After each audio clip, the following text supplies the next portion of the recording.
start with the Pledge of Allegiance. I pledge allegiance to the flag of the United States of America and to the republic for which it stands, one nation, under God, indivisible, with liberty and justice for all. Roll call. Roll call.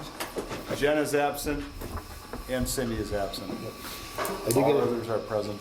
Did get a text from Jen. She was leaving Crosby just a little after 6 and was planning on coming. And Cindy just texted me she's on her way now. Oh, All right, we have a quorum. Approval of agenda, revise or remove as needed. New business, you can see it here. It's a work session tonight, so I'll make a motion to approve the agenda. motion by Holly, I'll second it. second by Don. Any more discussion? Not all in favor, signify by saying aye. Aye. Opposed, same sign. Anybody abstain? Motion carries. There we go. I'll do a little introduction. Kind of shared with you last night at the board meeting as far as, you know, what's going on here, what would be happening tonight. But Len and Glenn, who we've met and have participated in the listening session with, they've also done, I think they counted 16 different listening sessions. Plus they've done building studies of both the high school building, Rippleside Elementary, and checked out the fields a little bit. And they're going to do a, not necessarily an update as to the facilities are good or bad. It's more of a space. Is it adequate space based on MDE's recommendations and so on. And they'll highlight some things that we've got that work pretty well and meet the recommendations. They'll show and identify some things that maybe some areas where we don't quite meet the MDE's recommendations. But Glenn and Lynn, I don't know if you need anything else from us. I think Roland and I, we and I might want to move because they will be doing a presentation so behind us. So, All right. Anything else? Or you ready to take? I think I just saw Cindy turn the corner too. Okay. Oh, nope. Andy. Okay. it's Jen. Behind us, so we're just moving.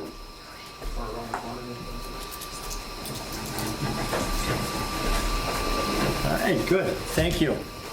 Thank you for having us. Real quick, I mean, I think we know everybody, but Kent, real quick, you want to give just a bit on yourself there? You know who I am? Well, I'm Kent Corvitz. I've been here multiple times in the last couple of years. But I would like to comment on how good the fair food was. The fire state or the fireman's piece and doing the prime ribs was the highlight of the fair. The tough part was actually finding the district booth. I went up and down multiple times, and then I happened to ask somebody where it would be, and he happened to know where. So then I went in and talked for a while and had a very nice root beer float. I tried to get him to take our thought exchange because I instantly recognized him, and I'm like, wait, you're not in my district. You can't take this. At first she recruited me, then she shut me down. Where was the Ripper Float? Like every food booth ever. The Methodists had them on. They have. Yeah, we have, Oh, The Lions have them too. and Rosalini's have them. I had one malt.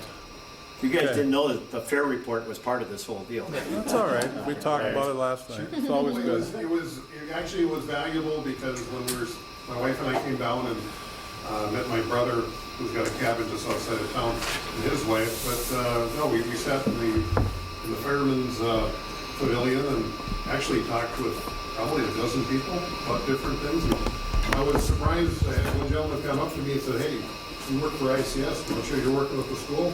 Good, keep after him." So I don't know what I'm supposed to keep after you.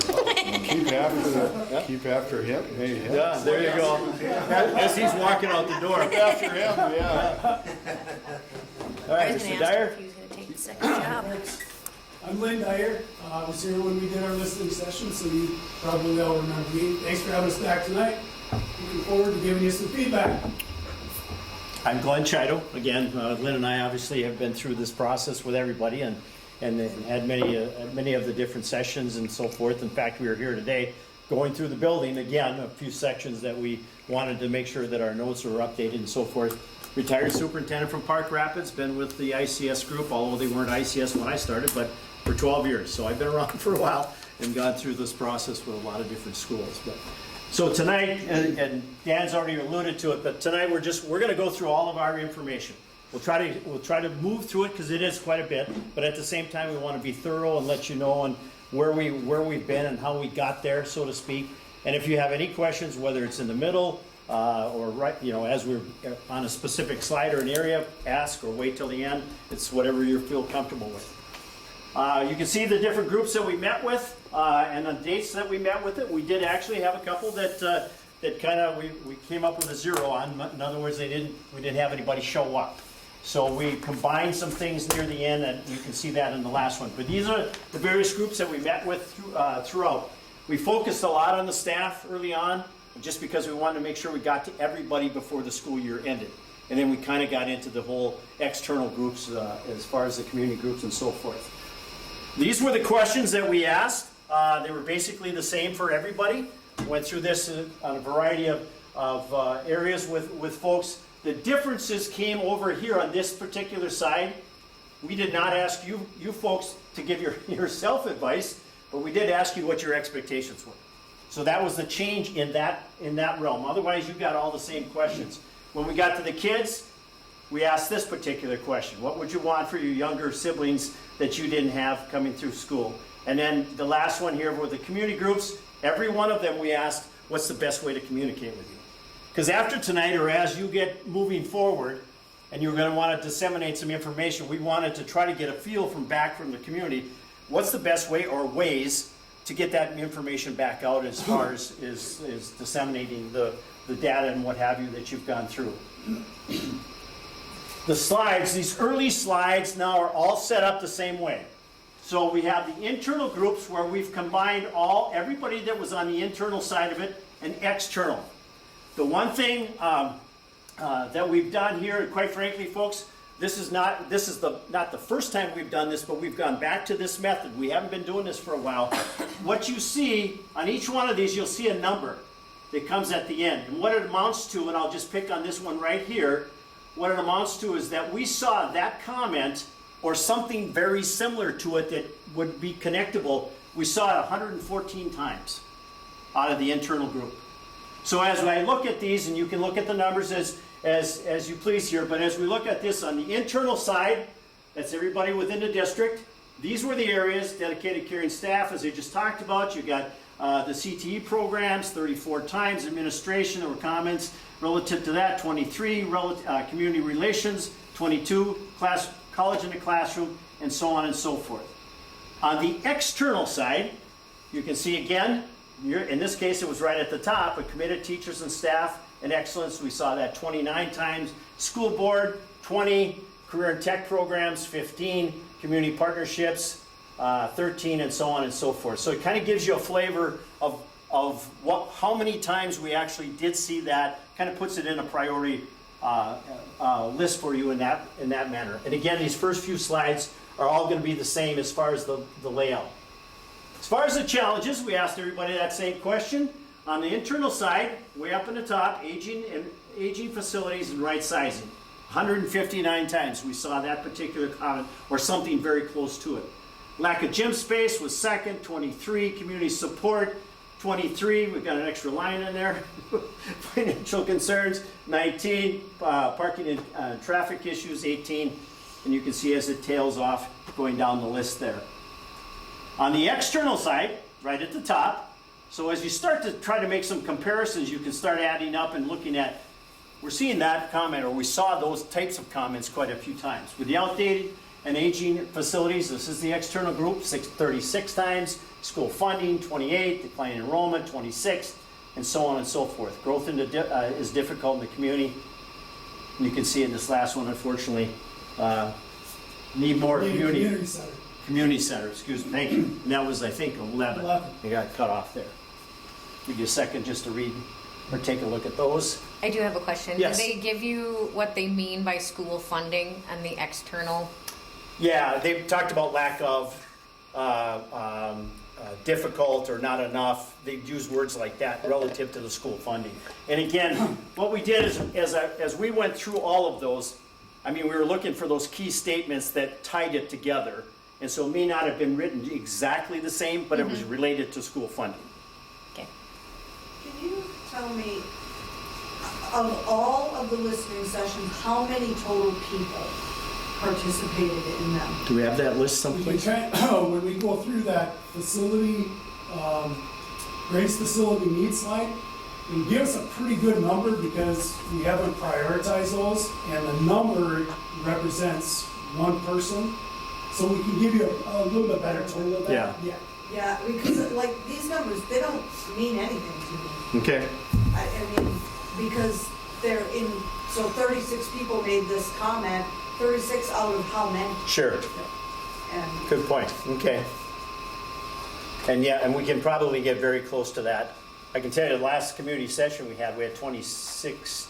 I think it was 26 people showed that night. 26, but about 20 in the open Yeah. community. Yeah. But good point, and maybe we can tie that in. Thank you. Looking at the mission statement, although this one we didn't break out as far as how many times we saw it, because it's very specific in terms of what people might write, but these are some of the comments made relative to what does a mission statement mean to you, and it would be your particular mission statement. Prepare kids on the internal side, prepare children for successful future, educate now for jobs later, prepare to meet the challenges of life after high school, to prepare our students to be successful in life, put a good product into our world, that we want everyone to succeed, help students feel engaged in their own learning, and that we are trying to prepare our kids for a real world. I should mention, and I should have mentioned it right off the bat, even though on these previous ones, let me just go back real quick, there were many more than this. These were the frequent ones. And if you recall, I talked about the frequency right off the bat when we did these sessions. So there were many more statements, but we call them singlets. And so that's why you wouldn't see them on this particular report. The same thing going here. We had many more of these, but we just picked them out. We picked what we could out of there, make sure that it would fit on the screen, of course. On the external side, looking right up there at the top, this is not a priority, folks. I want to make sure that you understand how this is. This is just how we put it on the screen. Innovative, adaptive flexibility and education plan for the real life. Living with real life skills, not just academics, adapting to the needs of employment opportunities, prepare students for a successful life, help to prepare for college, help to see them in the adult world, tools and skills to show a variety of career paths, life skills, as well as knowledge, and foster and grow the future leaders. This is what it meant, your mission statement meant to the folks that we were talking to. What do we want the district to be known for 20 years from now? Again, because they're very specific in how they worded it, we did not calculate these out. New elementary school, this is not in any particular order. New elementary school, new building full of lots of kids, increasing the enrollment and families that are staying. New K-12 campus with all facilities on school grounds outside of town. Growing rather than shrinking. A school that attracts families to the community and best school in the area. On the external side, becoming a district where people want to move. Offering more online classes to be competitive. Test scores that exceed the state average. Struggling to find room for all incoming students. Be among the top 10 districts in the state. New school. Active, engaged community members, a modern, consolidated campus. Anything surprise you? Not so? Maybe? I am surprised Okay. that a modern consolidated campus has landed there, because you hear a lot of scuttlebutt in the community about, well, you need to build an elementary school first, and then add on later, and build a new school in phases. So to see, I mean, a modern consolidated campus means all-encompassing. So I am surprised by that. You saw that on the elementary side, or excuse me, on the internal side. In 20 years, though, this is a 20-year. I am Yeah, just. this is over a 20-year period, you know, I mean, this is, we call this the visionary question, basically, is how we try to tee it up, but That's a good point, yes? I'm just surprised that they have facilities on there this many times because no matter how many times we've put it on, it has never ever passed. Quite honestly, and I can't give you an accurate number, but quite, as Lynn and I went through the data over and over again, facilities actually came up more than you might have thought. Oh, no, we knew And they in would. one way or the just other. that And, they and want so it that. was interesting as we tried to narrow this down to make some sense for everybody. It also depends on, who showed up to this. Isn't the people that's invested in Waterloo School that Yeah. said- Well, they're the ones that come. Right. The ones who are invested in us are the ones that show up to our stuff. Yeah. Right, yeah, my neighbors didn't come here. I can guarantee that. As far as advice, we teed this up as far as giving advice to you folks, the decision makers, meaning the board and administrative staff, or board with you. As far as the internal group, partner with the city and county to grow together. Focus on what can make Aitkin stand out from the surrounding areas. Don't spend money on making quick fixes. Listen to staff and communicate. Put kids first. Prioritize the students. Would like to see you see completion of things started, and keep asking for input and keep an open mind. On the external side, transparency. Open and honest communication. Be present in the community. Get the message out. Get feedback from the taxpayers. Keep students and staff as a priority. Use a small town in your favor. Consider student opinions. Create current and alumni. Listen, hear, and be open-minded. Think out of the box. Leave politics out of it, and think long-term. 25 to 50 years in the future. You got numbers? Got numbers. Go ahead. Why don't you? So your question on numbers, and these are pretty close. The one thing we find is that sometimes people won't always rank the facilities, and we don't know that for sure, but I know these are pretty accurate. Internal group, we had 119 internal participants from the results of our facility assessment question, and 72 external. Okay. Does that help? Very much. Does You help. bet. Thanks for asking that. Yeah. Because as we do this, that's something we'll make sure that we always have ready available. So this particular list now, this is your exhausted list. The other ones, again, they had singlets to it. This is your list that you gave us as far as expectations. Clear directions, where ISD is number one and Aitkin goes from here. That we will not put anything on a ballot if the board is not unanimous. Community engagement in this process to make sure that can get the community behind it. Let's gain the tools to gain community support, to identify and take the action steps in our strategic plan. Are we ready for this? Question mark. I don't know. I don't want to do all this work if the community doesn't support it. Our enrollment is decreasing. Will we have the support we need? Help us create a feasible plan for our communities that address the needs. Help us get buy-in from the community to support our efforts in the facility upgrades and supporting the district overall. To gain staff and community support in the direction for our facilities. Steps to a successful referendum. Help explain that declining enrollment does not equate to a new building. Creative funding help. Ways on how to engage the community. Quick tax question help. Connections with other districts. Campaign help for achieving campus.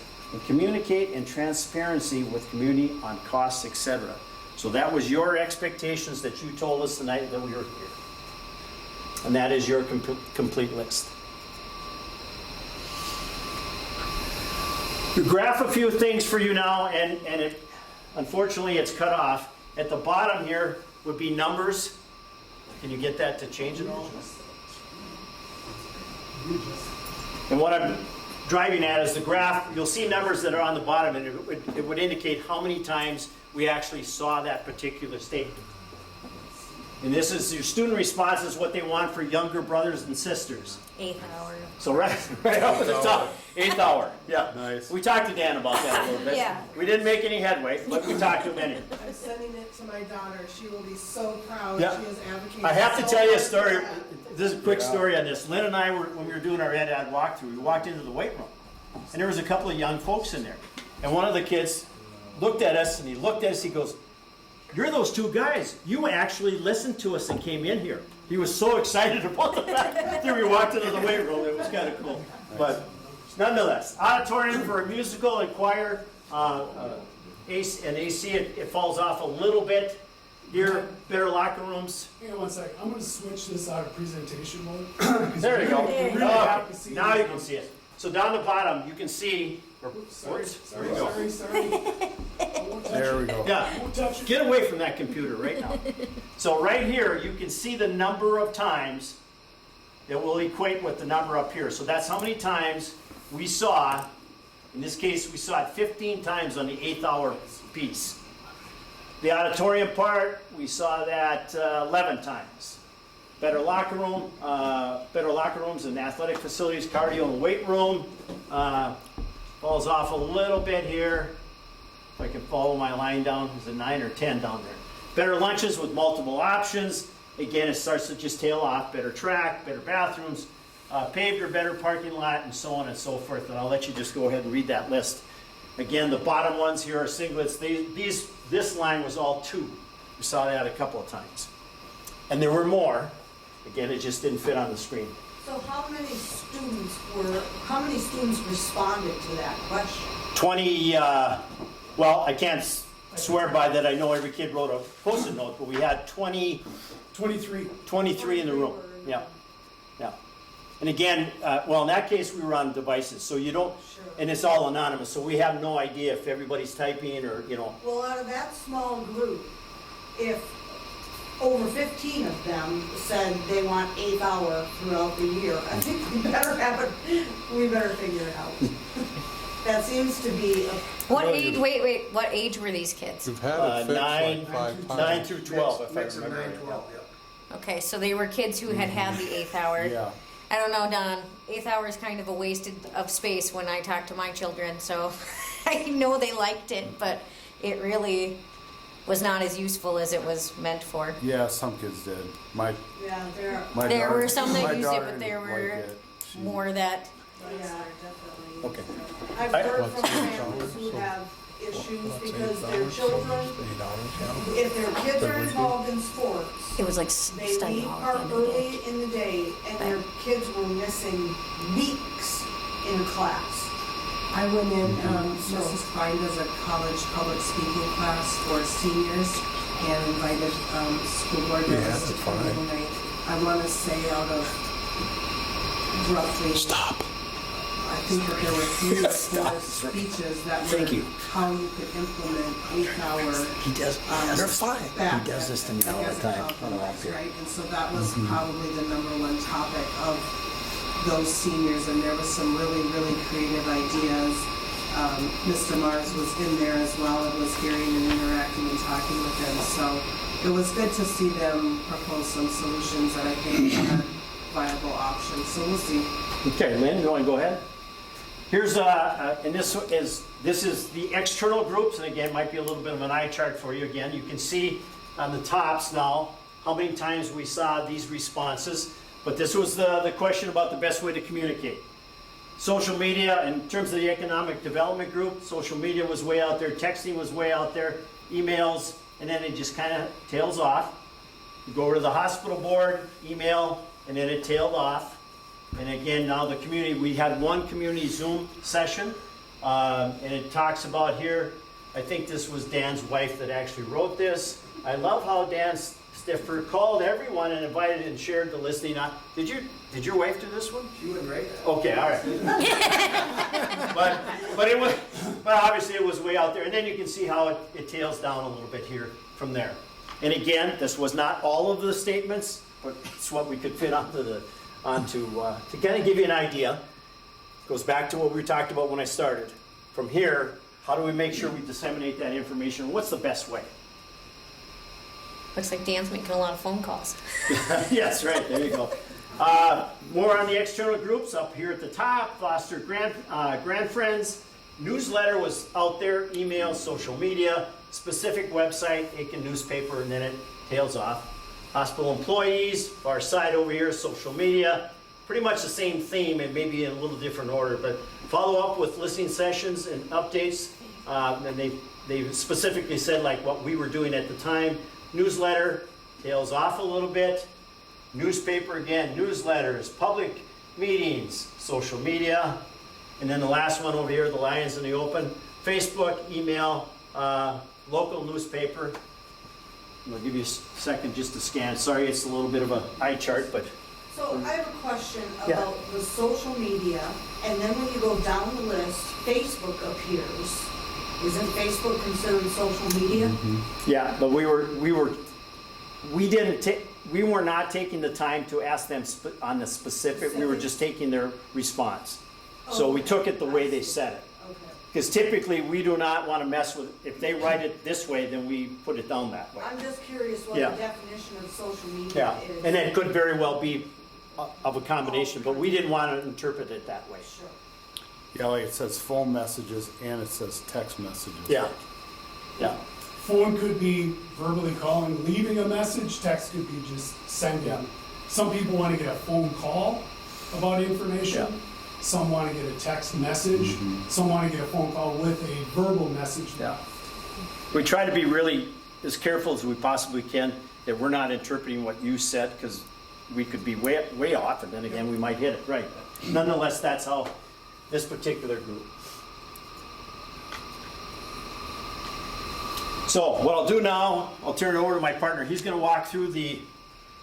Are you set now? I really would like this to be in full presentation view because it's going to be so easier to see, but I feel like that projector is tipped down and we got the big bar at the top.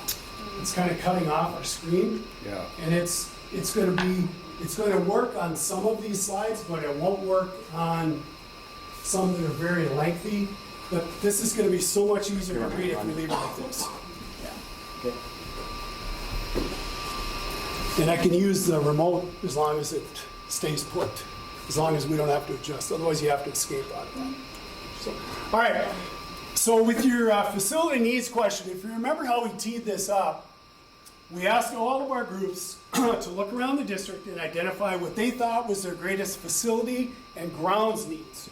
We also put that term in there as well. So we took care of the inside and outside parts of the buildings. So facilities and grounds. We asked them to give us their list. We wrote up the list, and then from that list, we asked them to prioritize, because just like you folks know, you can't have everything. We said these are recommendations that you feel are important for your district for improvement, but you can't have them all. So we tried to stick with 60%. They gave us 10 items.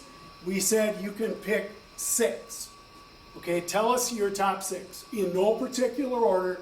Just tell us the things that you feel are important. Okay, so every group got that question teed up that way. So starting out with you folks, school board. Now it just happened to a school board and administrative staff, so there's more than just a school board in here. But your top priority for facility needs was new elementary at Rippleside. And the number down at the bottom represents the number of responses that we got for that particular item. So 11 was your top. All facilities on one location was your next priority. I'll generally go through the top 3, 4, maybe 5 out of the group, and then I'll let you scan through the rest. Collaborative flex workspaces in the buildings. Updates to the athletic fields came next. Safer pickup and drop-off area for students. And then improved security for both buildings and at the athletic fields. And then you can kind of see the other items there. It's actually, the labels are correct, the school board and the admin. Yeah, and I said that. I did say that, but this is the school board session, but the school board also had the administrative team with them along with this session. So yeah. Okay, here, you want to hit the escape key on that? Okay, this is really going to be hard to see this. This is just, gosh, we got to do better than I'm this. good. I think it's good, and you can see it. Can you see it? It's terrible. I left my contacts in, so I can't. It's just terrible. I think it's fine. That's good. That's fine. Yeah, this is. Okay, Yep. right. The other one was good. HVAC update. High school staff need for green space. That was their number one priority. And you'll see over here that there's a total of 26 responses for that one. HVAC updates as a high school, that was next. Natural light in the high school classrooms. That was followed by more gym space district-wide, more multi-use space, bathroom updates for both buildings, soundproof the rooms, one campus K-12 or pre-K-12. Those are their top items, and I'll let you scan through the rest. Janitorial staff back for cleaning. Yeah, I think they wanted permanent janitorial staff. Okay, just use the down arrow. Elementary staff, a little bit of an eye chart. They had a lot of things to say. Updates to the student bathrooms, and they have some hot water issues out there. Temperature of the water, sometimes they have trouble getting hot water. That was 29 responses, was their greatest priority. Secure entrance at both buildings. Roof repairs at the elementary, aesthetic updates to the building, a less congested entryway, safer parent and bus drop-off, HVAC issues at Rippleside, remove the asbestos or any mold, need for more adult bathrooms. Those are kind of their top issues. And are you folks okay? Can you see those? Okay. More electrical outfits pretty high up there too. Yeah, well, and that's pretty common. We see that a lot, especially in older buildings, especially with devices and need for charging and all that kind of stuff, you know, so. Okay, down arrow. All right, paras, para group HVAC updates to the schools. That was their top priority with 13 responses to that. Sidewalk repairs at the elementary, handicapped access to playgrounds, and updated equipment there, more bathrooms, and updated ones at Rippleside. Locate the sped department in the elementary kind of all in one common area. Those were their top few items on the list. And then they kind of tailed off. Okay. The administrative assistants, secure entrance at both buildings, need for more gym space for activities at both of the schools, HVAC updates for the buildings, update the bathrooms at Rippleside, better secure place to store documents, and you can see a number of those that were kind of all at about the same level.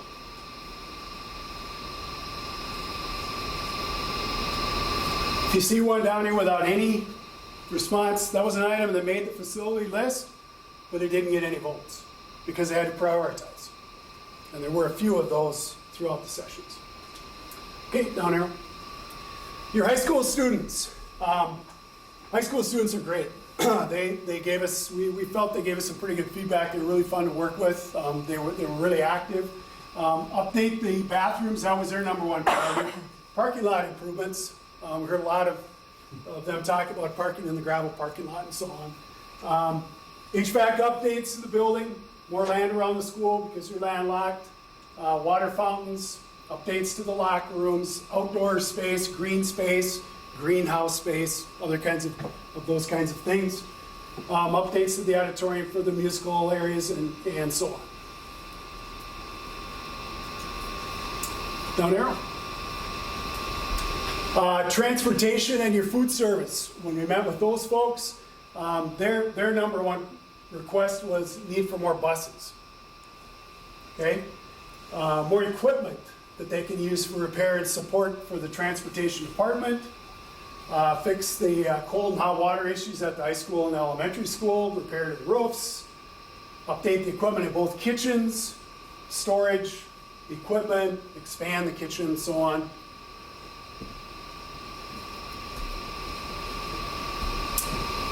Down arrow. All right, so then what we did is we tried to combine the priorities of the internal group. So these, again, we total up the numbers, and these are the things that we heard frequently. Updates to the high school was 88. Bathroom updates at both schools was next with 82.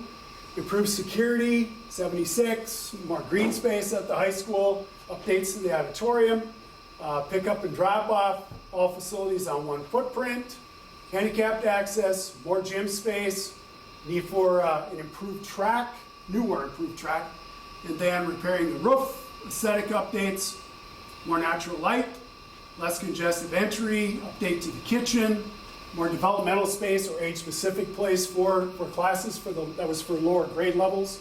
Remove the asbestos, updates to the high school locker rooms, conference room for all staff, and community meeting multi-use space. So those were the priorities from your internal group. And I think I said that was like 119 total staff and students. Okay? All right, so now let's go to your external.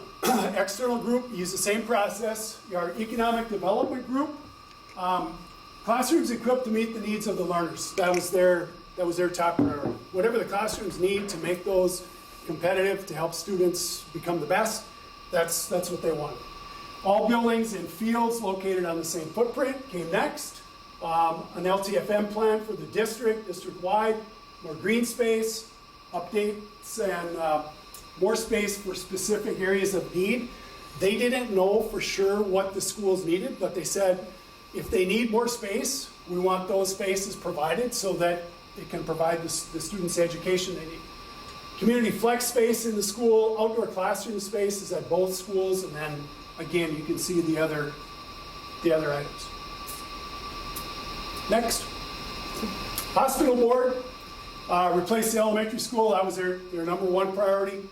Indoor outdoor sports facility for multi-use, whether it's a gym or a walking track, but a multi-use kind of a athletic facility. One footprint for the elementary and the high school. Keep up with the maintenance issues, up-to-date technology for students, and then again, several other items with one. Next, virtual community Zoom. We did a noon Zoom meeting to try to reach people that maybe didn't have evenings available. So we gave them an opportunity to participate during the day. Repair the roofs, HVAC at the high school, parking lot updates, secured entries, electrical updates at the elementary, more gym space again, and baskets that are age appropriate level for lower elementary kids. More cafeteria space for both schools, playground at Rippleside, and so on. Next, foster grandparents. We met with those folks the last day that they had with their kids. That was a riot. That was really a lot of fun. New elementary school, due to the high cost of maintenance, was their number one priority.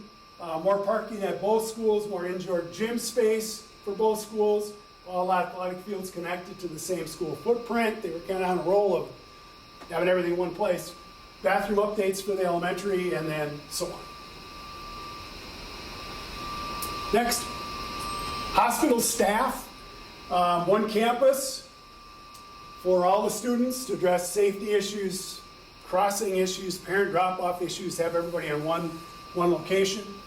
Roof repairs, and apparently they have some insight that there's something in the nursing area that needs some attention. I don't know if there's a leak in the roof in there or what the case was, but also wanted some bathroom shower needs for that nursing area as well. More classroom space for the elementary, more gym space district-wide. And then again, a couple that were priorities but didn't get any rankings or votes. Next,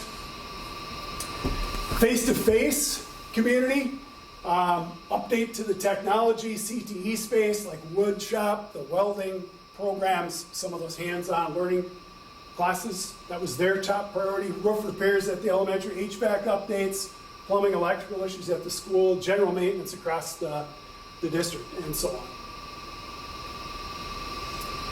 Next. And finally, our last group was our Lions Club and open community Zoom meeting. So we met with the Lions, it was open to the community, and we had a Zoom invite out there that we had people join online. Expand the CTE and trades area, more gym space district-wide, a facility that's K-12 all on one footprint, general maintenance, improve the security of the buildings, more parking for events at the high school. Not at the high school, at the schools, period, I'm sorry. Next. All right, so here was the overall top priorities for your external groups. The LTFM plan was the highest, came in with 55. All buildings on one location, that was next with 50. Gym space, 41. Parking, 38. Technology updates, 34. Auditorium, 28. Roof repairs, 28. And then updates to the elementary. HVAC updates at the high school. Resurfacing the track. Classrooms equipped to meet the needs of the learners. The security, the landlocked issue, and the community flex space. Finally, last slide. Here's where we try to combine both. We take the internal, we set them alongside of the external, and see where those top priorities kind of align. And here, the number one scoring priority was HVAC. We had 88 at the high school. We had 19 on the external side, but a total of 107. All facilities on one footprint. We had 45 internal, 50 external to give us a total of 95. And then you can kind of go through your list to see all of those with the arrows was where we saw some commonalities, some feedback or input from internal and external that were kind of on the same page. Down at the very bottom, you'll see some items without arrows. Now those are ones that we heard more from one side than the other. The bathrooms are a big issue for the internal folks. 82 was the score that got. Now there's a lot of external people who probably don't know a lot about the internal bathrooms. So that's pretty common. We see that a lot. Safer pickup, drop-off area. It's a big deal for the internal because they see that happening and the safety issues involved there. And then handicapped access, again, an internal thing that they probably see more of. The LTFM plan was the biggest thing for the external, and then lack of parking at the high school for the external. Okay, now that's a lot of numbers and a lot of data. Questions for Glenn or I on this first part. So this is the listening session, input session results. I feel like this was the most consistent responses that we've seen across all groups in the 10 years that I've been on the board. Okay. This is also a pretty major change in people's attitudes from 2016 when we went through some pretty lengthy community input sessions. You know, we had like 10 sessions and tours and a lot of things, and it was a lot more, there was a big split, you know, almost like 50-50 split on newer facilities versus remodeling, updating, and that doesn't really show up as much. It's much more pushed towards replacement. There was a lot of discussion, a lot more discussion, I guess, on that. We thought. Yeah. Yep.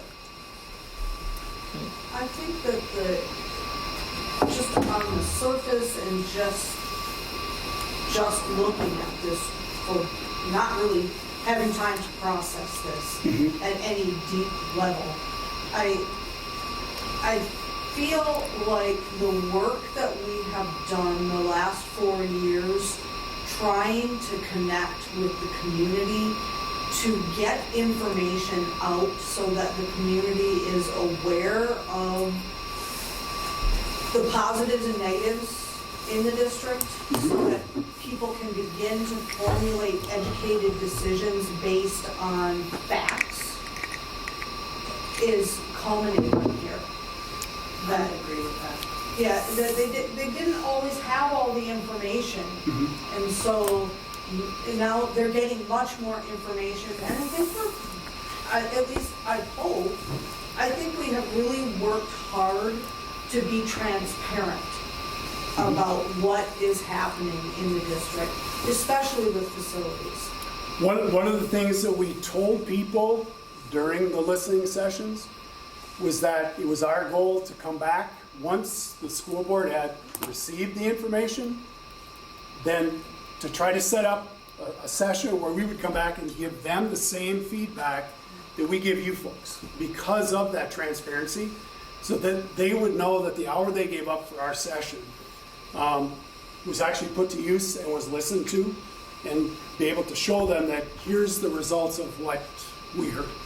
And I think that's a big part. That's one of the things that I know Glenn talks about a lot. Yeah, and actually, and I think we both had the same flavor as we came out of it, is that what you're saying is accurate. They have noticed and felt that positivity, and they were also telling us it can't stop now, if that makes, and that's my words, not theirs, but they want that to continue as whatever process, whatever you guys do, they want to make sure that that continues, because we heard a lot about that, the transparency and the this and that kind of thing. I would say, you know, that in a couple of sessions, I think it's safe to say I know we had some people that maybe were on the negative side, but they didn't really get over the top, or, you know, I mean, I think it was, for lack of better terms, it was submerged in a lot of positivity as we were gaining, you know, as we would read Post-it notes or we would read it off the screen or whatever. So I don't think that ever really got into it. Yeah, the rooms maybe were full of that positivity, but when you start looking at some of the information and some of the comments, wherever you were, you've come a long way. That's a given. Definitely.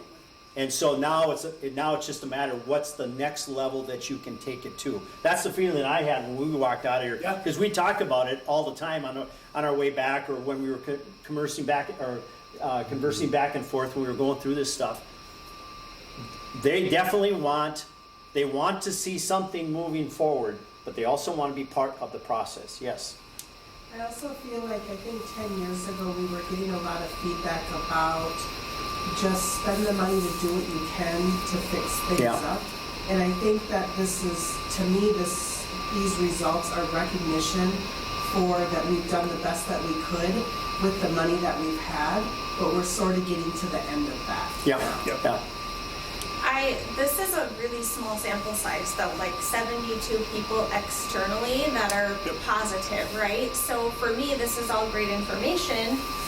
We know this, we want this, but if you were to poll all of the voters and say, would you vote yes to a referendum to make this happen, yes or no, then what would those numbers look like?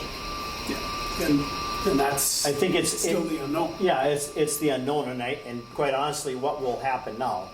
Because we've done this enough times so we know how this plays out. When the board decides to do whatever you decide to do, then it becomes more real. And now you'll start to see whatever you're going to see relative to the positive or the negative or whatever's going to come out of it. The point being, though, is that you've come a long way already. People weren't blowing this out of the water. I mean, there was plenty of conversation about new school or new this or new whatever that may have been, or use that land or whatever it is. And so now it's a matter that you have some, I don't know what that sum is right now off the top, but you have some momentum going your direction. And so now it's important that you keep that going. Because at the end of the day, and I'll just talk from experience, what you really need to do is you need to start drowning out the negativity. Negativity is going to always be there. There's going to always be some. And now it's time to get those people that are either on the fence or the positive ones to step up and be louder. And so you start making more noise. I don't guarantee that that's your ultimate goal. You'll get it, but that's the way it works, and that's what you have to do. My understanding through just talking to folks, not just folks internally, is the negative people took over, and then they just overwhelmed everybody else back whenever it was that you were trying to do, you know, in the previous times. But I think in years past, when we've done follow-up to activities like this, we have hired Leatherman to do some random sample size surveys to see if the greater community was consistent with some of these responses. And my recollection is that they would often try to get about 300 responses, which seemed really low to me also at the time. But it ended up being very, very consistent with what the overall voters said.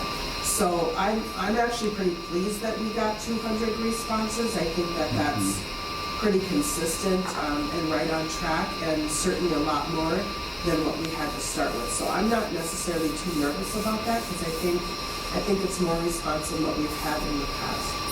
Is that the case for last time the referendum failed, that sample size? Yeah, it was consistent with I think I recall their sample size being around 300, and I think that the sample, the responses for that 300 was very consistent with what the percentages were in the total voters. I think my concern, and I made a note from the very first slide, my concern about the folks on the external side that participated, I have concerns that we did not hear from our older constituents in the community, people who have retired, no longer have children in school, feel like they don't have a vested interest in the school. And so I think that population is a large population in our community, and it's a larger population than the majority of communities in the state. Mm-hmm. And so I think we have done some good work with Grand Friends and bringing people into the district. But I think we have some work to do with those folks to help them to understand why it is important for them to support the school district. And that, you know, and there's a million and one reasons why. Sure. But I think in the end, we're gonna find that we're gonna have to work hard to get information to those folks, because many of those folks, they're not on social media. They're reading the newspaper, they're listening to the radio, they're retired folks in our community, but they're important community members. Many of them still live in their home and pay taxes. And so they are constituents, and we need to hear from them. But they also need to hear us. The last group that was done, there was quite a few. Was there? Yeah, there was. Well, the Lions were involved, and... What I was gonna say is I've talked to about 8 people I've had 8 people who went to our listening sessions, and only one of them was a parent. All the rest of them were retired community Yeah, members, yeah. because There the was a very tax lot of impact them. on them is going to be larger. And I have received very positive feedback from them. They're ready, they understand, like, they see what the buildings, what's happening. So out of the 8 I talked to, only one was an actual parent in the district. The rest were all retired community members. Yeah, and I think this effort has done a much better job of trying to get at some of those folks than past efforts. And Well, you were there's there. there's a lot of them. What was My the- my neighbors, their address is Aitkin. You were They there. say What they was don't the live at demographics? Aitkin. They Oh, live the- at oh, the last they live at meeting? Long All of Lake. them, were they Oh. retired That's- in the- They live in The last meeting we had. Glen. They live at Clear Lake. That's where they live. You're not They gonna. live in the district. Yes, they pay taxes and they're voters, but you're never going to get at those people. You're never going to get them to come to an event. You're never going to get them. You can put a flyer in their mailbox and good luck getting them to read it. So, I think there's a That's- balance. that's There's a a- balance to all of that, and he's got a valid point. And I was just in Nevis last night in a meeting. We had the same conversation. They're almost at the same level Yeah. of where you folks are, and we had the same conversation about the senior groups. And you have to keep trying to figure out ways to disseminate that too. But just like and Dan and whoever was behind trying to get these groups lined up did as good a job as you can possibly, because again, we've done this long enough. We've walked into rooms and we had it happen here. Nobody showed. And we've walked into rooms where the place filled up. You never really know how that's going to play out. Well, And oftentimes that senior group, a little more apprehensive. Now, the last one we had a lot of, as you mentioned, we had a lot of elder statesmen in here. I want to thank Stacy for that too, because she went on and recruited. Yeah, I mean, everyone. but it's not a group that you can, I agree with you 100%. It's not a group that you can just pass by, because you've got to figure out a way to continue to try to connect as much as you possibly can. You're not going to get to them all, but you got to do whatever you can do to at least give them that effort, so to speak. I know that the Riverwood Auxiliary Group was on the list. Were you able to connect with that group? No. that was not one. No. I know that is the largest volunteer group, I believe, out of any of our communities. Yeah. I think that there's probably about 150 retired people that are working every day at the hospital. So I just I know that we have talked with them in the past, but that's certainly a target group. And I do feel like the Lions might not be representative of our regular retired because they are so involved in our school activities and so much with us already that they're highly invested in us. So they'll show up more than our regular retirees. But I think that's part of the process moving forward. I mean, this isn't the end. This was the baby stage of the whole thing. It was just I'll call it the foundation of where we were trying to get, or where you folks were trying to get through us to start a starting point. And now it's what we do, what you do, or with our assistance, what you do from here on in, and how you tie all of this together as much as we possibly can.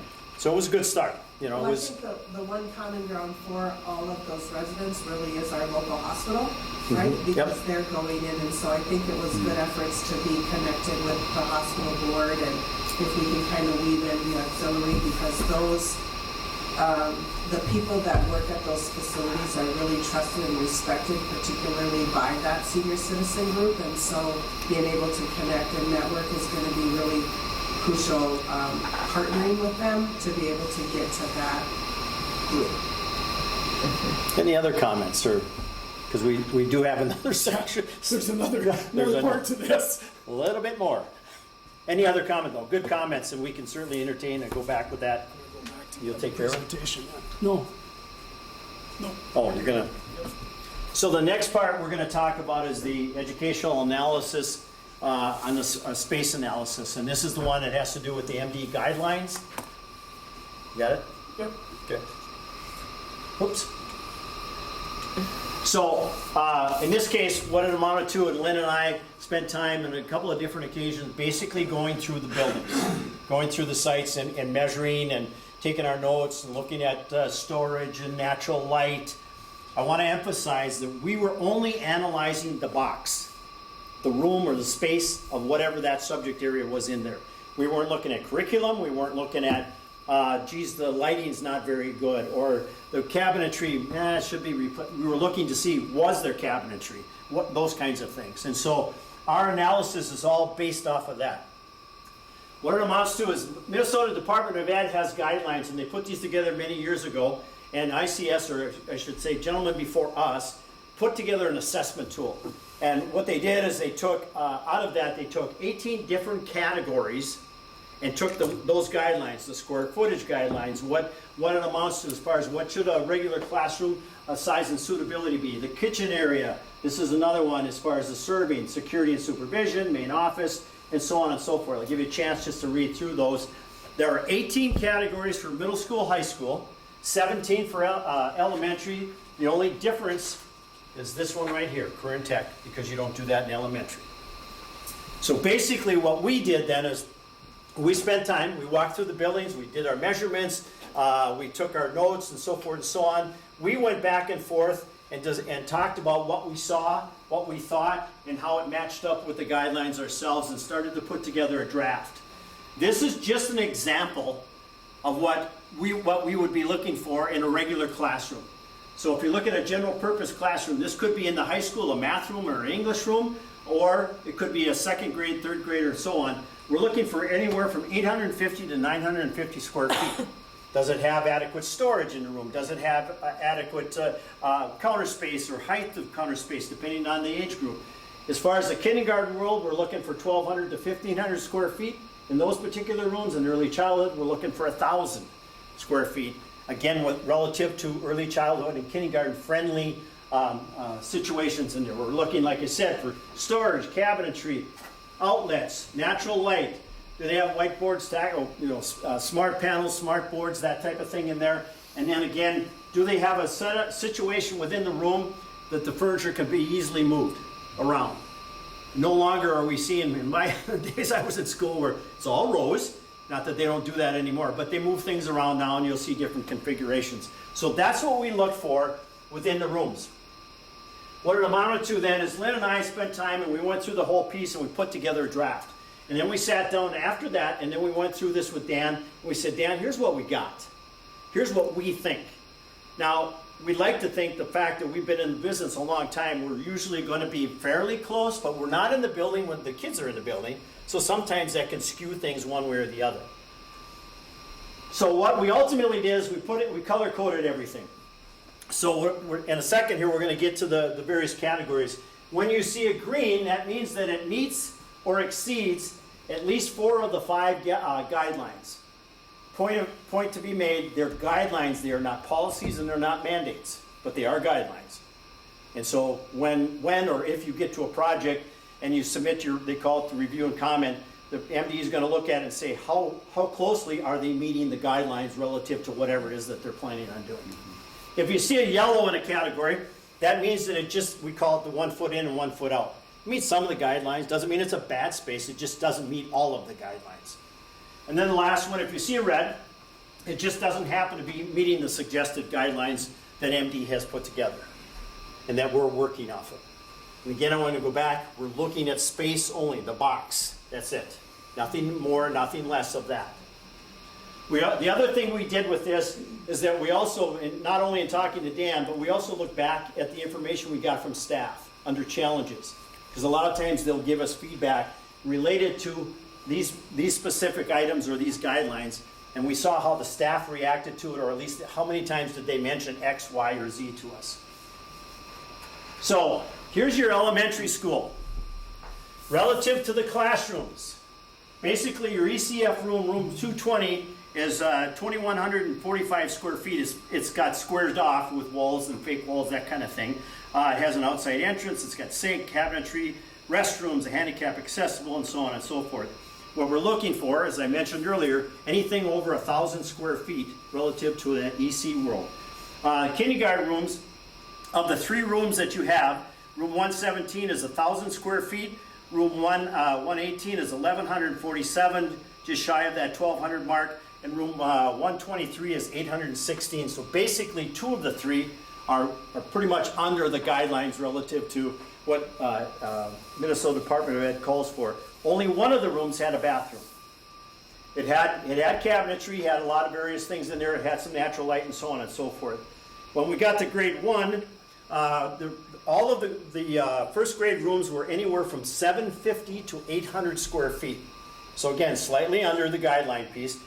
We call them cookie cutter rooms. In other words, you can walk in and walk into the next. They all look pretty much the same as far as cabinetry and so forth and so on.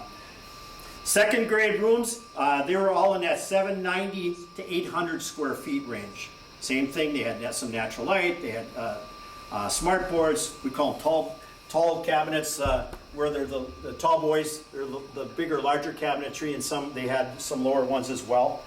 Second grade, all of the second grade rooms were in that 790 range.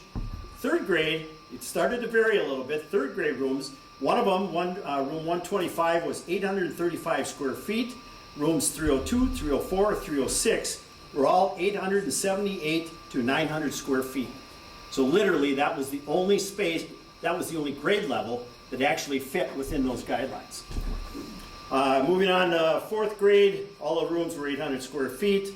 Again, natural light, so forth and so on. 5th grade, all of those rooms, you had one that was joined. That one was close to 800 square feet. 6th grade, room 140, 141, that one's 798. And then 154 and 155 were 1,000. So if you look at this in totality, we ultimately gave it a red because for the most part, most of the rooms did not meet the guidelines. Make sense? And that's kind of how we and again, I want to say we look at this in its totality, that we don't try to break everything out of it, otherwise it would get to be a little bit cumbersome. As far as the cafeteria area, the gym, the auxiliary gym is 3,100 square feet. We look for the kitchen area to be 1,000 to 1,500, serving to be 600 and 800 square feet, dining area 12 to 14 square feet per student. Then we look for a serving area, serving line, and so forth. That cafeteria, as far as the seating itself, was well within the guidelines. I mean, it had plenty of space to at least put the kids. Where it fell off is the kitchen area. 760 square feet with a couple ovens, 2 warmers, 1 stove, 2 mixers. Serving line was undersized at 198 square feet. 2 serving lines with a wash bay of 150 square feet. Freezer area 425 square feet. Dry storage 100. An office of 75. If we were ranking just the kitchen, it would have been a red. In this case, because part of it was okay, part of it wasn't in the sense of the guidelines, that's why we gave it a yellow. As far as the security and supervision, in this case here, we always look for, do you walk into a vestibule?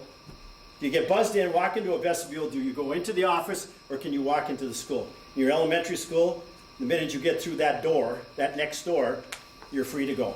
So we automatically, to be honest with you folks, we always give it a red. Because once you go there, you can go wherever you want to go. Doesn't really matter at that point. Main office, nurses area support system.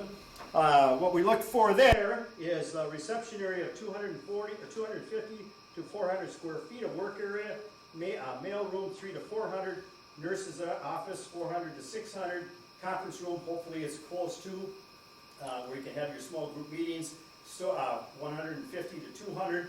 In the main office area, room 107, the reception area was 285.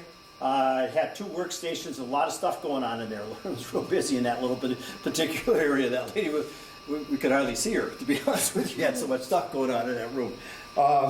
Staff mailboxes, you loaded from the outside, or from the inside and access from the outside. Space was pretty much undersized. There really wasn't any seating for anything. When we got down to the nurse's office, it was 256 square feet with three sick bay couches and offices there, or entrances, outside entrance, sink, you got an eye wash, a small fridge. There was no bathroom in that particular one. Principal's office was 138. There was a health office of 135 as far as square footage, a counselor's office of 147, community ed office 147. Overall, again, fell below the guidelines, thus is where the red came. Science room, which is unusual, it was a STEM room, but which is very unusual in an elementary school, that we will see either a science and or an art room. Science room was in a regular classroom, that got a green. Art room, a similar situation, that got a green. The art room did have a kiln and a storage area that was 240 square feet. The actual art room was 1,200 square feet. So it was certainly well within the guidelines relative to that particular piece. We looked at the music room. This one we had to get clarification when we talked to Dan on that. We walked in the room, and of course there was an accordion wall right down the middle. It was open, so we weren't sure.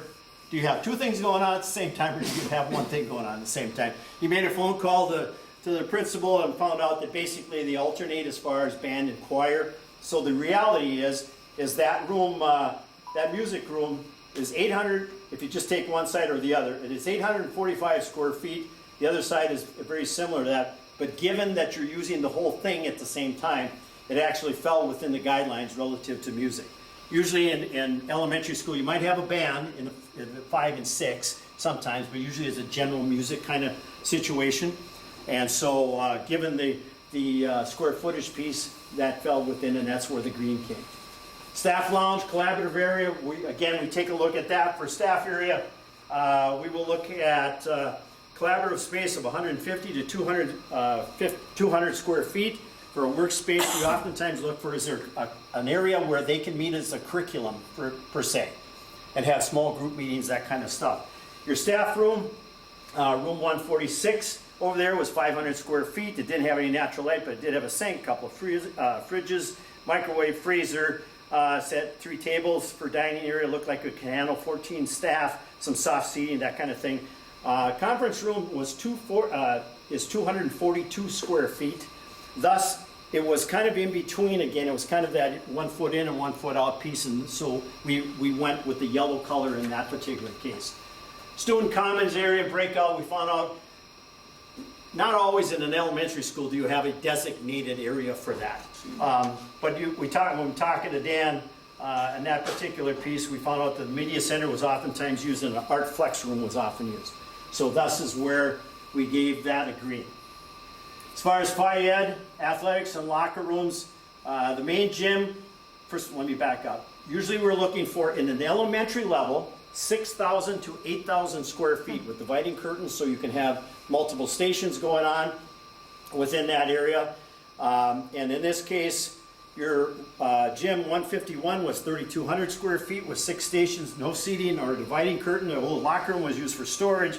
Cafeteria, the auxiliary, basically where the lunch is, that was 3,100 square feet, no natural light. There was some storage in there. A couple of small storage rooms, 210 square feet, 182 square feet. Certainly appeared to lack space for Phi Ed equipment because it was kind of mishmashed all over the place. And so we went with the red relative to that particular space. Site suitability, mainly on this one, there's a lot of green space out there, no question about it, but we actually did hear a lot of feedback relative to the playground equipment and not being handicap accessible and age appropriate. And that's, to be quite honest, that's what tipped this to us in the sense of having a color yellow. But there's a lot of green space, there is no question about that. Parking and bus drop off, we had discussions with Dan, we understand how, we heard a lot about it, but we understand that there's a concerted effort trying to make sure that the buses line up and the cars are parked behind it going past that small parking lot, but we all know how, I hate to say this, but how parents will do what they want to do from time, so they'll park wherever, and we oftentimes, we look for that area. Are people running between the buses? Is that an issue? And I think the district does what they can do as best they can to prevent that, but it's not 100% foolproof. And so thus is where the red came into that play. Technology, we've talked to your technology folks. We know that one-to-one as far as K-8 and iPads, classroom sets and so forth, we went with the green on that particular area. Library Media Center, looking for 2,500 to 3,000 square feet, located in the middle of the area. Your room 300, your media center is 2,435 square feet. It's got all the different adequates with the short and tall stacks, and the breakout area as far as is 950 square feet. The circulation area is 300 square feet, and so on. That got a green.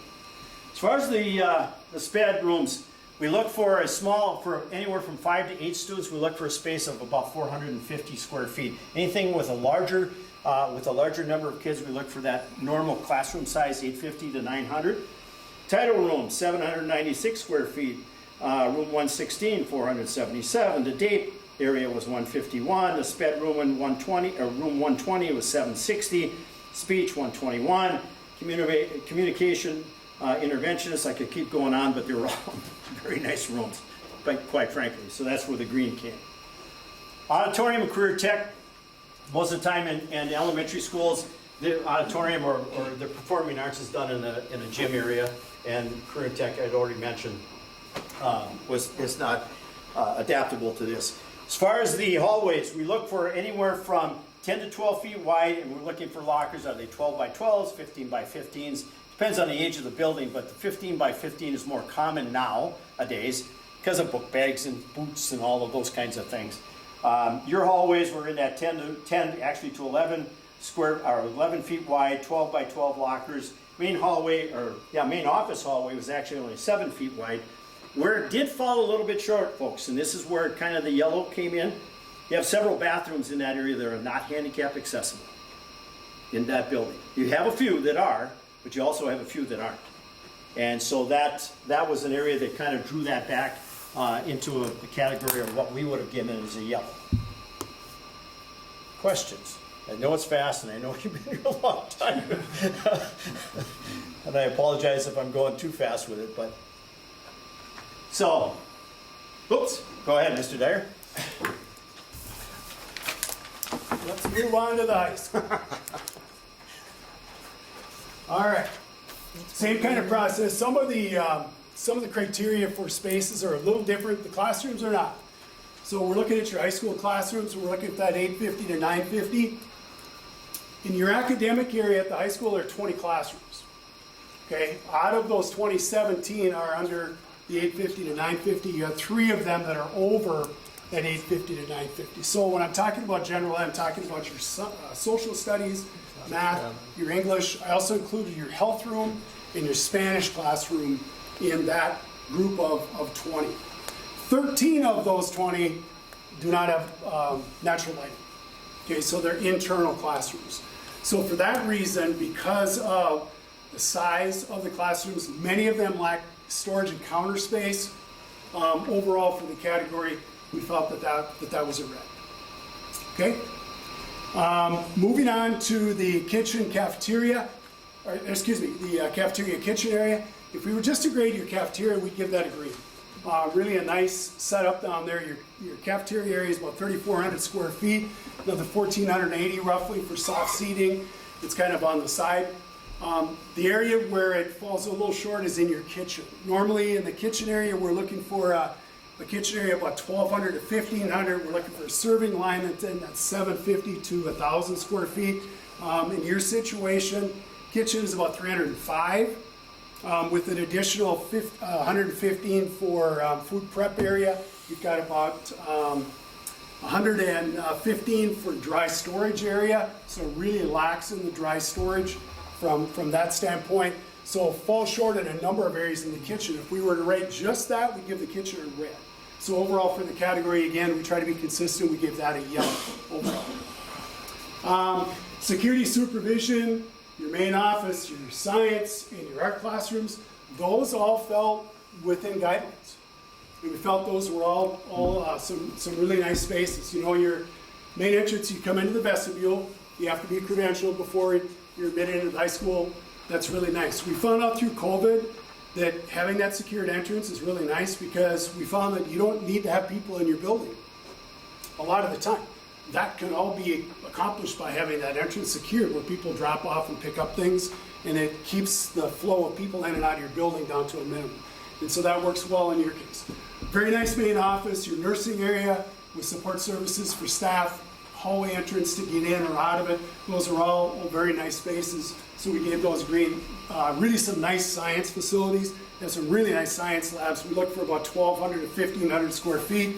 Usually are in the 1,300 plus for all of your science areas.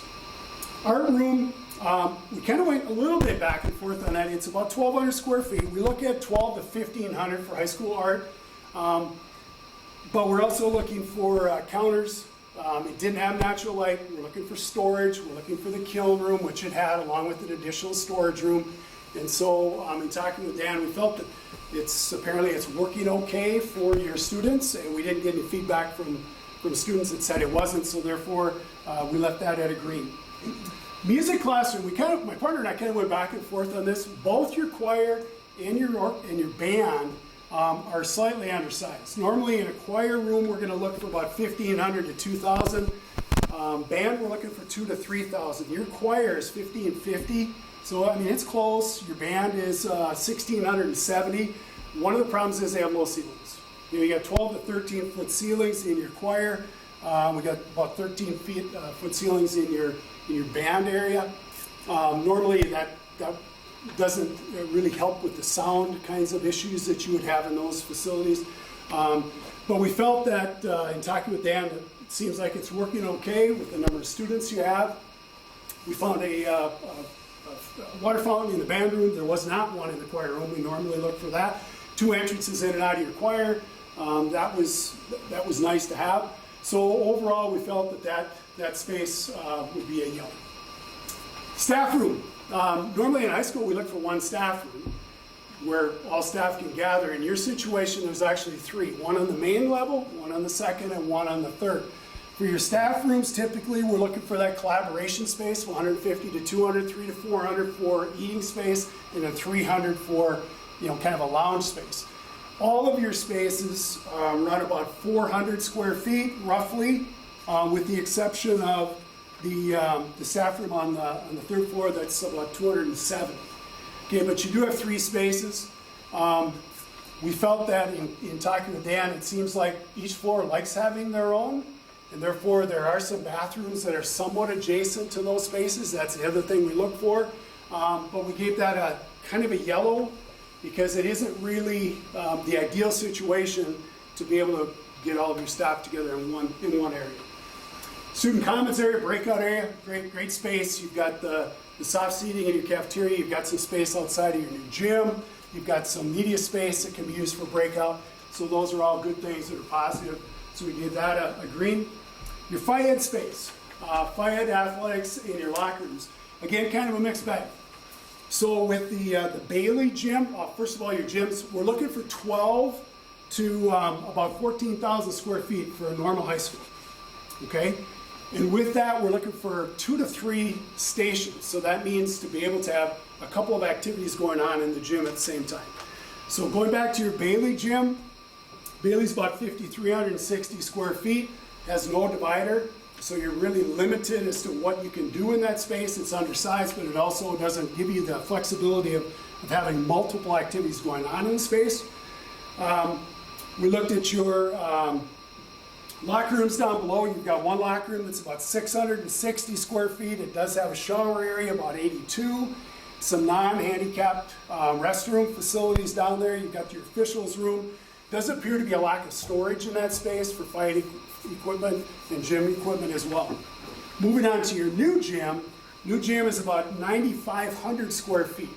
Okay, nice sized gym. Problem is it doesn't have a divider. So now you're handcuffed again because you only have that one station that's available.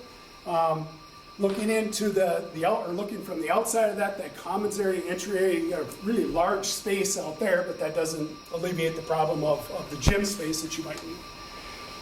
Looking at your wrestling room, you got about 2,200, almost 2,300 square feet there. Weight room about 1,790. Those all fall within suggested guidelines. Locker rooms, both men's and women's, the varsity locker rooms, about 16, almost 1,700 square feet. Very large shower area. The one thing that it lacks are the privacy showers. We're seeing that a lot in schools today. Locker bays are pretty tight in there, but it is a very large locker. It does have some storage in there as well. Again, non-handicapped restroom spaces in those facilities as well. So overall, we thought that the category was probably a yellow. Okay? Moving on to site suitability, green space, we kind of all know that. You know, your landmark, it's really tight, you don't have green space. That was a pretty easy red. Parking and bus drop-off, we know and we heard through the listening sessions some security issues there, safety issues, not security. Safety issues for kids, not having designated bus drop-off, the crossing of the 210-169 highway. We know that there's some issues there, so for that reason, that became a red. Technology in good shape. I think COVID helped a lot of schools with that. If they were behind on technology, they got caught up really fast. So you folks are a one-to-one, you've got a replacement plan available, you've got wireless network throughout, it's pretty robust. And it sounds like technology-wise things are working really well with iPads in the elementary and middle school areas and MacBooks at the high school. Library Media Center, again, nice space.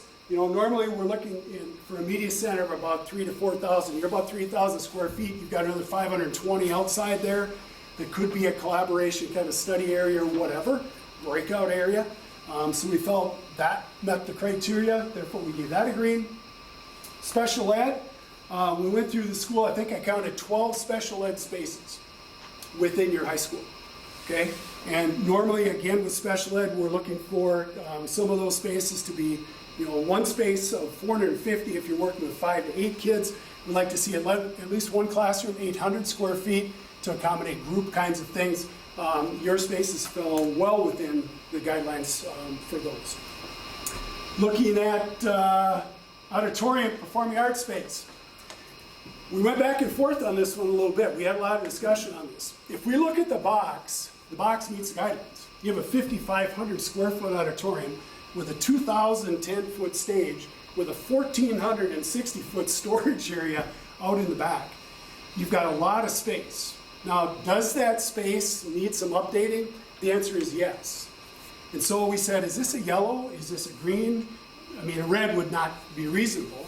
But we went back and forth. We had a lot of discussion on this, and we said, we're going to put it as a green with a note because we heard that it does need some updating with the curtains and the rigging and maybe some of the other aesthetic kinds of things. But again, when we walk into a space, we're looking at the box. You know, we're not evaluating the quality of the desk or the condition of the desk. So that's kind of the situation we were in that auditorium, if that makes sense. But a lot of space, okay? And incidentally, we didn't tell you this. This is our worksheet that has our notes and our colors. And we're gonna leave you a copy of this when we go, because there's a lot of this stuff I know is kind of gonna go right over your head. But this is our working draft. It's a worksheet. It's not written professionally. It's just our notes. But we will give you this so you can go back and say, why was that this color? And our rationale is on here for that. All right, career and tech ed. Well, you really have some great spaces in your career and tech ed area. You know, your fab labs, about we look for 2,000 to 3,000 square feet when we look for any kind of a shop area. And if it's like a fax lab, we're looking 12 to 1,500 square feet. Business area, we're looking for about 12 to 1,500 in that area. Your fab lab, almost 2,000 square feet. 1970, you got your metals room, it's 2,400. You've got a mechanics room, 1,765. Your woods lab, 2,925. You've got another woods room, it's 2,550. Your fax area, 1,072, but then you have your kitchen, that's another 470. Heard a lot of things about your student restaurant, and some good things that are going on there. Your sewing area, about 1,030 square feet, and a smaller homemaking area, about 300 square feet. The art room, the ag room, about 650. That's a little undersized, okay? But that's also connected to the mechanics room, so I'm assuming there's some multiple kinds of things that are going on in that space. And then finally, your business room, about 1,350 square feet. So overall, we thought those are pretty nice spaces. We gave that a green.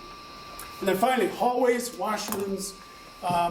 As a category, we gave it a red. Your biggest area here are your restrooms that are non-handicapped accessible, okay? Hallways on your main corridor, are, your main hallways are 12 feet. You've got some 8-foot hallways with your 12 by 12 lockers. Typically, we look for about 15 by 15 lockers these days. It's hard to get a book bag and a coat and stuff in the lockers. We know high school students don't use them as much as maybe the middle school area does, but nonetheless, but your restrooms throughout the school, that's where we came into the red area because of the non-handicapped accessibility. So your restrooms for the men's and the women's outside of your gym, your new gym, those are handicapped accessible. However, men's restroom and women's restroom that is at the end of the tech hallway, those are non-handicapped. If we go on your main floor, right outside the commons area, those restrooms for the men's and women's are non-handicapped accessible. There's a sign that says they are, but they are not. Because to be handicapped accessible, you need a 5-foot circumference for a stall to be able to go in with a wheelchair and turn around. It is a very nice restroom. It has a privacy stall, and it has bars on it, but is not handicapped accessible as far as the size of the stall goes. So just something that we want you to know. Also, on your second floor, up here we have the men's staff restroom and the women's restroom that are non-handicapped.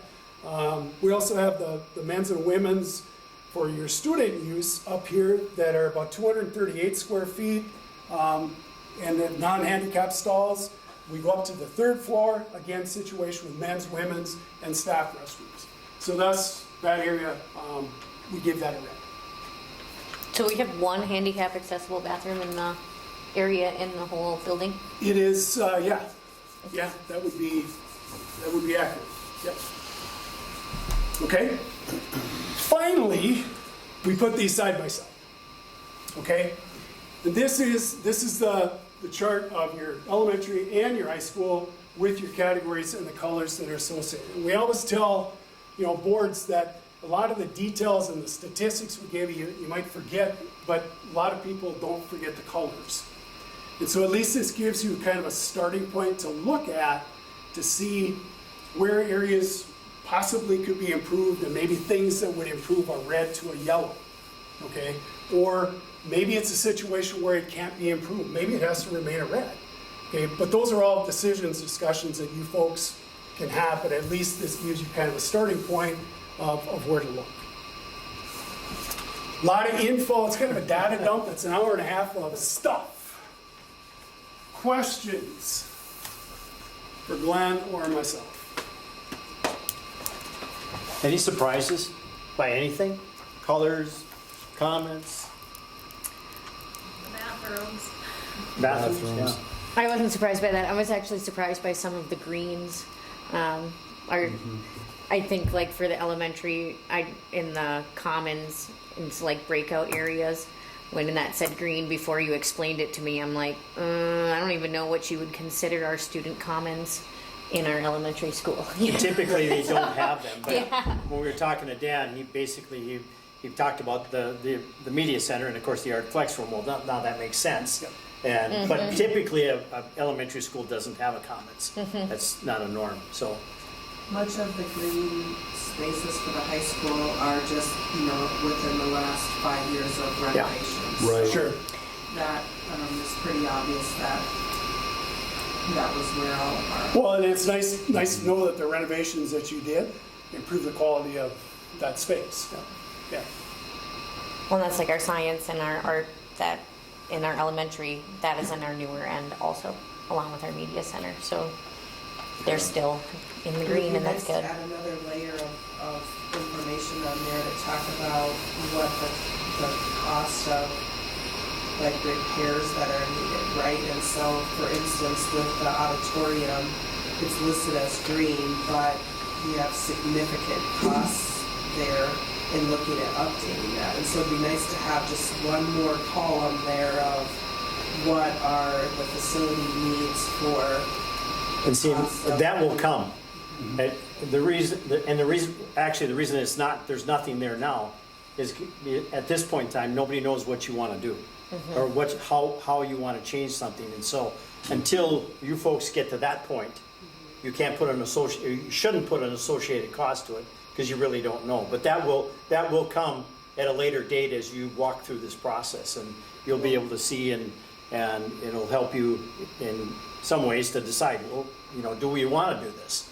And we got some of that information in the facility study that was done. Yeah. That kind of started this whole process. I mean, even in the auditorium, when we first went, the first time we went in there, of course, it was pitch black. And when we got to the back side of that, and I got behind the curtain, that one step would have been a doozy if I would have just kept walking. Because there was nothing there. But I happened to have my phone, and I was looking and down, and we talked about it right away. We thought, wow, I mean, this could be pretty dangerous in a sense. And I'm not trying to make light of it, but we were in there again today, actually, and walked back there and started looking at things. And, just a retaining bar or wall, because at that point in time, not that I was close to stepping down it, but it was right there. And that's just something that could easily be fixed in a sense of as far as safety purposes, but little things like that. On occasion, we'll have a category that will say it's a greenish yellow, or it's a yellowish red. And I think in your auditorium case, it was kind of a wine greenish green. yellow. Yeah, it was. To be honest. Or other areas where, maybe the space is sufficient, but we don't have handicap accessibility in other areas too. Yeah.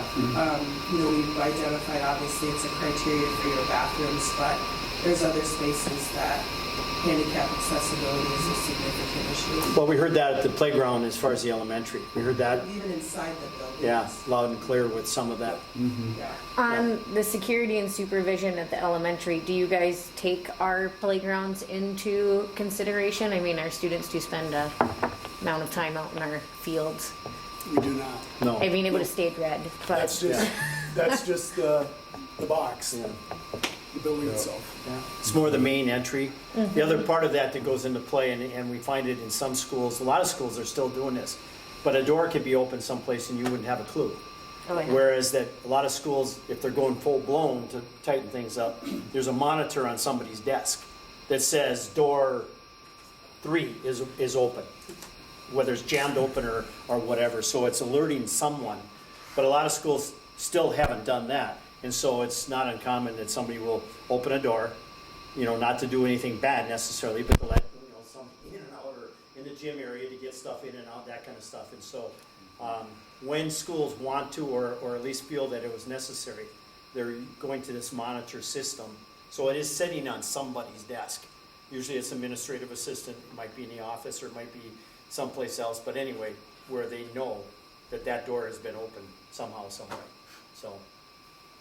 I think that category of classroom size and suitability in both buildings is a major issue. Yep. And as I ponder that, and my wonderings are, we're never gonna be able to achieve, we'll never be able to turn those reds into green.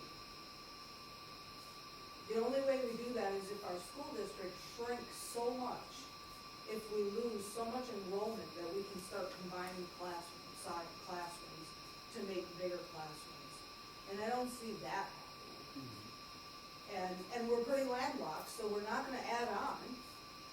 And I think, as I look at this, I see the beginnings of justification for why we need to build a new school. I know one of the comments we commonly get from community when you start talking about the class sizes and those kinds of things is, well, I went to school here and our class made it just fine. We got through it 20 years ago, 30 years ago, or whatever. And what we always remind people is that teaching styles are so different from, I mean, I'll take myself, when I started teaching in 1978 to when I left the class in 2017.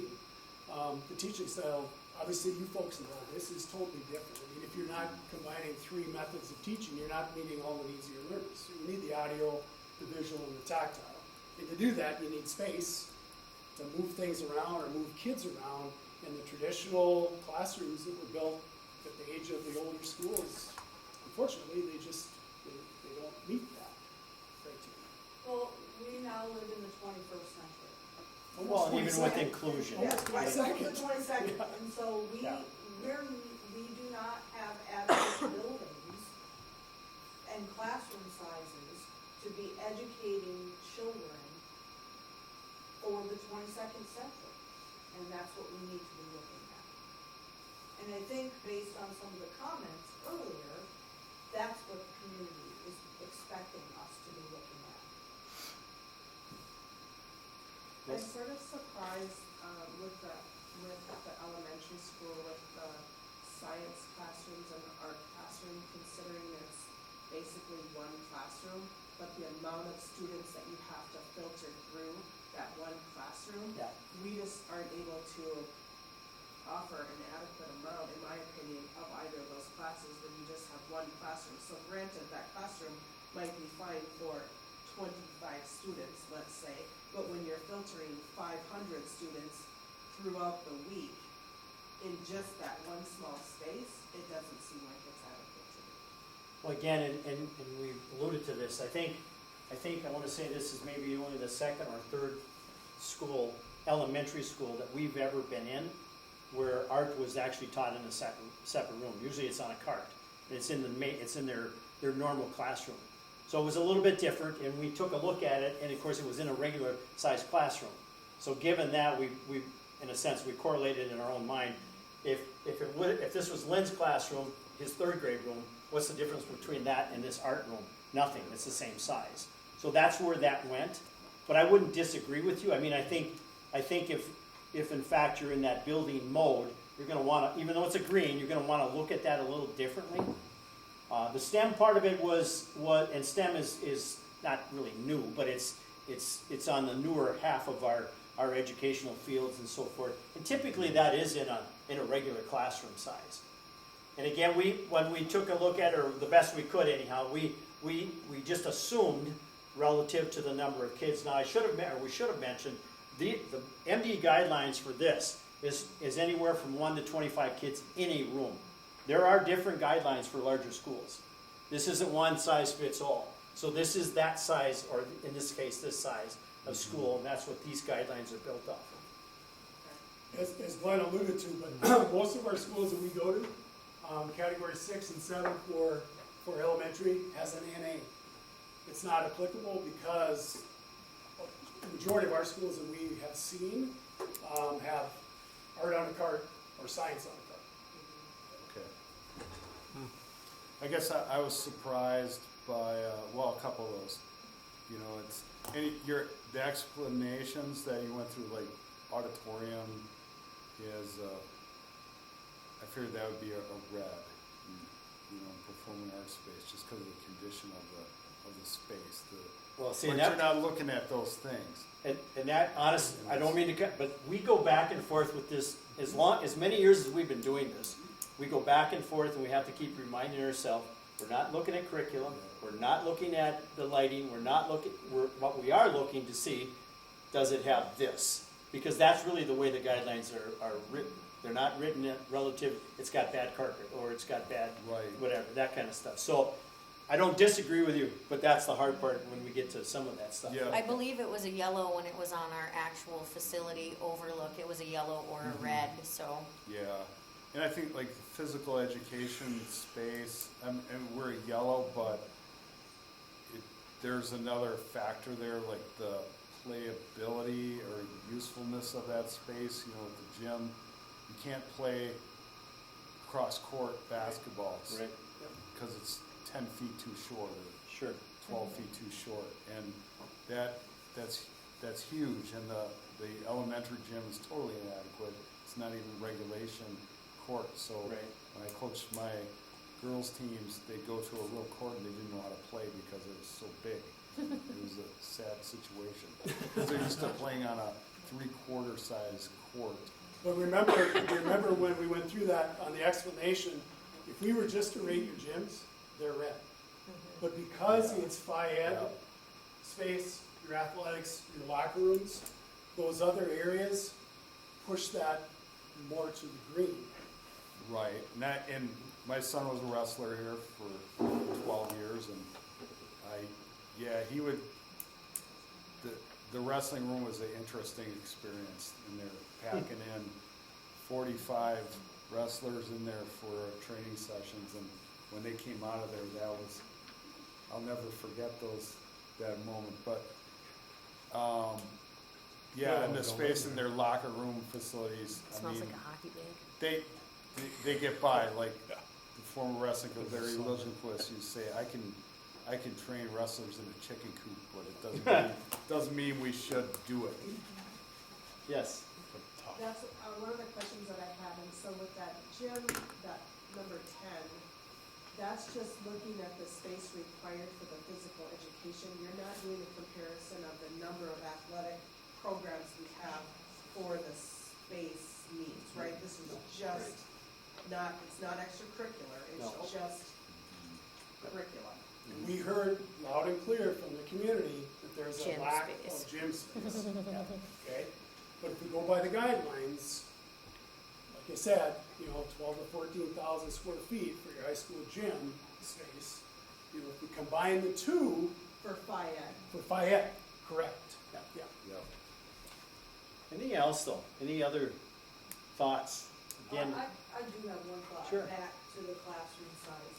I really think that, this doesn't have anything to do with you and your work, but I really think that we need to give credit to the administration and the teachers who are working in spaces that are not adequate sized spaces for the work that they're doing. And I think about science over at the elementary school and the specialists, and how somehow the administration has figured out how to rotate all of these students through in the course of a week using this space. And so I really think that we need to give credit to them. and I'm glad you brought it up, and I need to apologize because I generally start this presentation off by saying we are not evaluating the quality of the education that's currently going on. We know that. I mean, so I apologize. I hope it's on tape now because I clearly missed the step there. Because that's not, and oftentimes when we present to staff, they get pretty jumpy when you put up a red up there because they think you're evaluating what they're doing. No, we're not. And we have to tell them that over and over because we're not doing that at all. We're just, like I said, we're looking at the box. But we got a couple administrators. Anything that you saw up here that you disagree with, or you didn't know that you had to study for this test? I'm sure. But. The only one I would disagree with is the auditorium in the high school. Okay. And as far as what do you mean is disagree with it? Just because with the ceiling in a little bit of disrepair and just kind of where it is, I think I was surprised that it wasn't red. Oh, okay. But the space is, what, It's a- they're The space seeing the is a good space is space. large. The space was a good space. Elementary wise? Or, Nothing that we didn't already know. I mean, the playground's actually been a big point of emphasis. My community ed director and I have been looking for the last 3 years at grant money. We've actually gotten bids on it, at looking at repurposing that space. Because the ADA compliance in the districts, well, at Rippleside's been terrible, and that's been a big sure. push on my end to try to do, but unfortunately we can't do much unless we That's right. Yeah. get a substantial amount of money. I mean, you're looking at $250,000 to $300,000 probably for a playground, to repurpose it the way it should be. I was very surprised that the bathrooms were not handicap accessible, especially the new ones. I hate to say this, but So were we. we, in the last couple of years, I don't have an actual count, but I can tell you that it's been multiple times. We walked into a bathroom that the sign said handicap. It wasn't, and the whole piece of it, and I don't know that I don't know who made the decision, but that piece that Lynn was talking about, that whole wheelchair piece. When we walk in, if we can tell, I mean, we measure it most of the time, but we can tell that a person in a wheelchair has no way possible to get into that or turn around and do everything they need to do, then it's just not But when did handicapped. that change? Because ADA is constantly. Yeah. The other thing, and Kent was, we were actually talking to Kent about this prior to us coming in here, and he was pointing out things about the toilet, or I mean the toilet paper rolls of where they're how high they're up and all those kinds of things. And we're not even measuring that. We're just automatically, when we see you can't move around in terms of a wheelchair, it's just, it's not. Was So, the one stall down in the area, that one stall bathroom, was that handicapped accessible? What area are we talking about? He said Down he couldn't, here. it wasn't wide enough to turn around, is what he said. Just the one stall, not the, Oh, yeah, correct. The single private stall in your newer restroom, yeah, correct. It's not wide enough to get in. that's the one that's not wide enough. Right. Okay, Very nice, I mean, wide enough entry, your wash basin would fall into it. But the stall, even though it's a private stall, it's a standard stall. And so we need a 5 foot wide in order to get a wheelchair in, to turn, for a person to be classified as handicapped. okay. and even in the elementary, the classroom, like the K-World, we look at, we measure the counter space. Is it 39 or is it 30, 32 or 29? So it's adequate size for the little people, so they don't have to stand on a stool. Or even if there's a toilet in there, is it an adult toilet or is it a small little people toilet? And those are the kinds of things we look for when we get into that. And you'd be surprised how many times we walk in and there's an adult toilet in there. Well, you know they got to stand on a stool, and maybe 9 out of 10 times that's fine, but it's not appropriate, as well as the counter size or the height. And these are all things the public doesn't understand. Oh, no, nobody would, no. We understand working in the area, but they don't. Yep. But I do think that the public understands if we say to them, look, there's one bathroom in the high school that's handicap accessible. They understand what handicap accessibility means. They may not understand that it needs to be certain dimensions, and I would challenge anybody to spend a day in a wheelchair and not get out of it, other than to go to the bathroom. And you will quickly learn what handicap accessibility needs to be, because it's not a fun place to be. And so, you know, and I've had the same concerns that Andy has expressed about the playground not being handicap accessible. It's terrible for kids who cannot play with their peers because they're unable to get onto that playground Sure. equipment to play. And so those children sit on the sidelines watching. And so it is an issue. And again, it points to the fact that the amount of money it would cost for us to make these buildings handicap accessible, we could just go build a new building. Well, you look at that playground, how do you justify that investment knowing that our building needs so much investment? So we'd invest in that handicap playground and then have to most likely abandon it to move on. So that's a hard one too. I think We've made some modifications to the best we can. but Yes. It's I think the amount of knowledge that a community would know would basically come from the parents that have kids in the school who come home and complain about X, Y, or Z. And other than that, yeah, that information probably doesn't get very far up the ladder unless people are coming to games or that type of thing and they walk into, or they have some, if it's a disability thing, they walk into a bathroom and they can see that there's problems there or that type of thing. So, but other questions? Otherwise, we've really kept you alive. Kept you overtime. I just have a comment. I mean, with the limited funding that was available over the last 6 years, there, especially in the high school, there's been a lot of those colors have improved.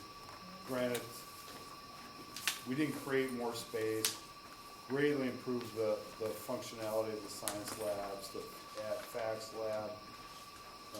Rocco's doing everything he can in the shop areas to improve that. Thank you. And there's improvements. The commons area down there is really nice. And the secure entrance, those are all notable improvements. I mean, there's only so much you can do with what we've got here.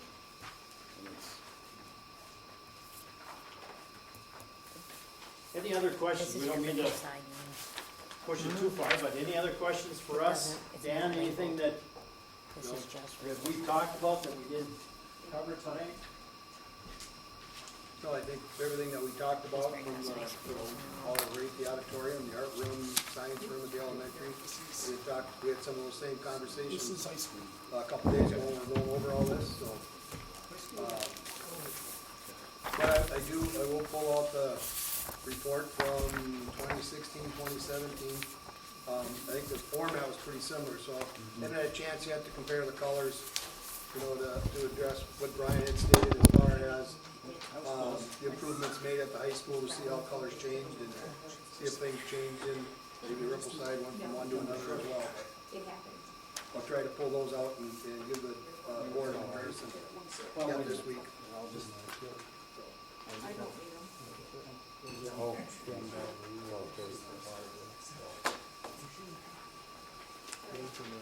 All right, well, thank you. Thanks for your time. Just for your own information, we've already talked to Dan, and we're working on that we will come back during a workshop in August to give this presentation to staff. And then we're also, that same day, we're gonna try to have an open community forum, for lack of better terms, to give this same presentation. So whatever day, I can't remember if it's on that whatever day, it doesn't matter right now, but it's during workshops. And so we'll be here for the most part during the course of the day. I think our plan is to try to do a face-to-face as well as a Zoom, again, for people that can't come in or don't want to come in, but they can see it both, in a sense, both ways. So that's our plan. We'll go from there. Thank you. Thanks for your time. Honestly, we had a lot of fun with this, and people were great, and everybody helped us out as much as they possibly could as we were disrupting things from here to there, and walking into class, in some classrooms where the kids were, and they wanted to know what that beam was that I was trying to measure rooms with. They thought that was quite the fun, but no, we appreciate it. Thank you. does anybody else have anything else?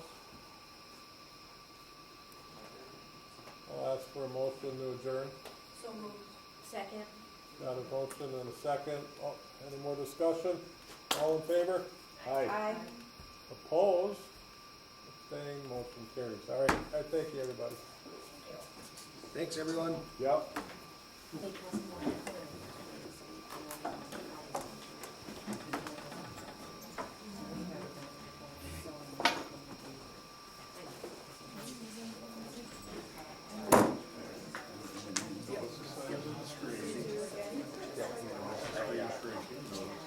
I got it before.